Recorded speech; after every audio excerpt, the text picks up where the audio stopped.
Havia diferença dos coríntios para o mundo.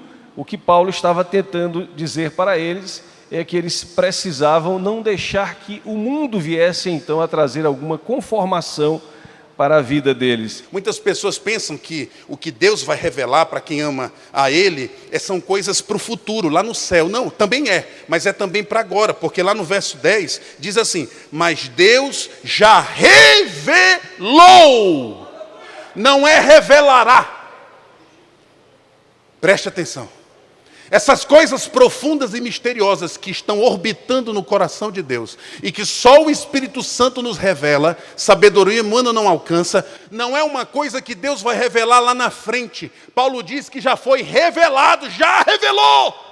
O chamado do ministério é um chamado ao serviço, é um chamado oculto, é um chamado que na maior parte das vezes, pela maior parte do tempo não é visto, não tem aplauso, não tem reconhecimento, mas Paulo aqui convida, instrui todos a se manterem fiéis. E o crente saudável não é o crente que não peca, não existe nenhum. Não é o crente perfeito, não existe nenhum. Se alguém perguntar quem pecou hoje, eu levanto minha mão. Se alguém perguntar quem vai pecar amanhã, eu levanto minha mão. E se você disser, se você não me quiser como pastor, se você quiser que eu seja um hipócrita, arranje outro, porque eu não sou anjo. Eu tenho pensamento, eu tenho palavra, eu peco, eu luto contra o pecado. As pessoas, quando são solteiras ou mais novas, elas dizem: eu não tenho controle sobre o meu caráter, eu não tenho controle sobre a minha moral, eu não tenho controle sobre meus instintos. Casei, vou virar um santo.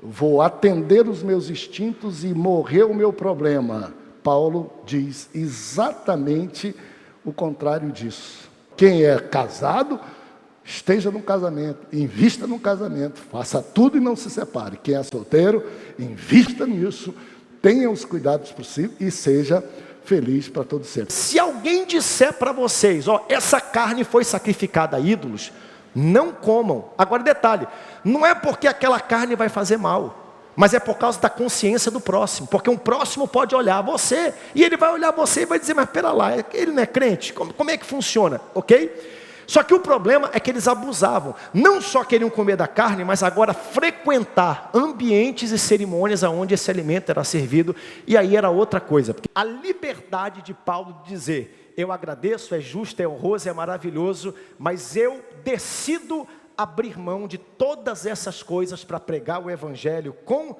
liberdade. Comer do pão e beber do cálice é uma declaração profética. É dizer: Jesus é vivo, Ele é poderoso, Ele mudou a minha história, perdoou os meus pecados, em breve voltará para me buscar e eu vou estar com Ele no céu para todo sempre. A gente, quando toma a ceia, a gente anuncia para anjos, para demônios, para homens, para a igreja, para amigos, para parentes, para todos, que Jesus é poderoso, que os meus pecados foram perdoados, que o sangue dele me lavou e por isso eu estarei com Ele para todo sempre. Que coisa linda e maravilhosa. São dois elementos simples: o pão e o cálice. O que é dom de revelação, pastor? É a capacidade de saber de modo sobrenatural aquilo que humanamente não dá para a gente saber. O que são os dons de poder? É a capacidade de fazer algo sobrenaturalmente. E o que são os dons de inspiração? É a capacidade de falar sobrenaturalmente.